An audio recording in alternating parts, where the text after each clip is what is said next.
наадам үзсэн стик хэрэг. Гоё байна. Жижиглийн наадмууд ирнэсэд улаан тийм гоё болтой шиг байна. Яг өө хавьд олдсон шүү дээ. Тийм учраас наадмаар энэ жилийн нээлттэй таадагтай ирнэдэд гоё болсон. Ямар нэгэн шөмжид дагуулахар юм байсангүй л гэж хардлаа ирнэдэд.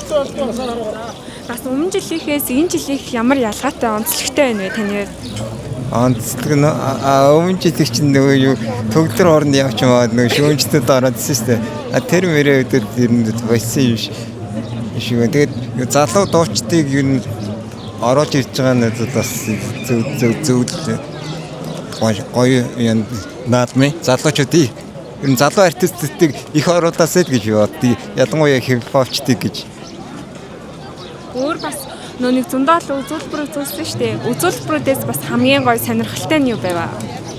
Үзүүлбэрүүд яг тэр ингээд ялгаад яг тэгээд бүхэл юмнууд нь үзүүлж байгаа тэр чинь хүч хөдөлмөр орж байгаа шүү дээ. Ер нь өдөр наадам бэлдэн гэдэг чинь яг энгийн хүнээр харахад шүүмжлэхэд амархан ер нь наадмын хүч хөдөлмөр орж байгаа учраас бүгдээрээ л ер нь гоё.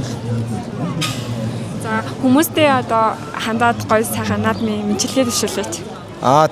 Тэгээд наадмаараа сайхан наадаараа тэгээд юу Монгол дээлээ өмсөд айрхтай тэгээд бүхөө айрхтай хошууртай бүхөө үзээд бүхэн хүчтэй морин хордон тэгээд ном сум мэрэгэн тэгээд шагаан оновчтой байгаад тэгээд хамгийн гол нь эрүүлэнх байгаа дараа чи үзээрэй сайхан наадаарай гэж хэлдэг.